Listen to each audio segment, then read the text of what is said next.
దేవుని బిడ్డలారా, అలాగే ఒకసారి భోజనం కొరకు కూడా ప్రార్థన చేద్దాం. దయచేసి ఎవరు భోజనం కాడ ఎవరు కూడా కంగారు పడవద్దని ప్రేమపూర్వక ప్రకటన మీకు తెలియజేస్తున్నాం.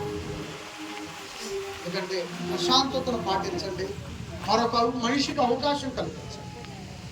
అవతల మనిషి పట్టుకున్నట్టు నాకు తీసుకుని వెళ్ళిన దాకా అవకాశం కల్పించండి. కొద్దిగా పెద్ద వయసు కాస్త యవన వయసు కూడా చూడండి దయచేసి. కాస్త యవన గడ్డలో ఒక అడుగు ఆగండి. కాస్త వడ్డించే వాళ్ళు పరిచర్య చేయడానికి, చర్చిలో అయితే పరిచర్య, మత ఇంటి దగ్గర అయితే పరిచర్య కాదు అనుకోబాక. కుటుంబ ప్రాంతంలో దేవుని పనే ఎక్కడైనా పని. దయచేసి మీరు ఈ ప్రకటనని గమనించి నేను చెప్పిన మాటలు ఫాలో అవ్వాల్సిందిగా మీకు తెలియజేస్తూ ప్రార్థన చేస్తూ. తండ్రి, అత్తయ్య ఏర్పాటు చేసిన భోజనాలు రుచికరంగా మీరు పదార్థాలు ఉంచారు, అవి రుచికరంగా కలిపి వంట చేయటం జరిగింది. దేవాత ఆ యొక్క భోజనాలకు ఖర్చు పెట్టాడు తండ్రి.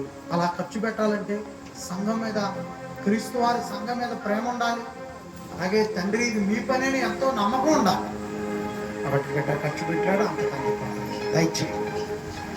అలాగే సంఘంలో ఉన్న వాళ్ళందరూ కూడా ఇలా చేసుకునే విధంగా అందరికీ ధైర్యం పుట్టించండి. ప్రభు ద్వారా ఈ ప్రార్థనకి వేడుకొనిచున్నాం తండ్రి. ఆమేన్.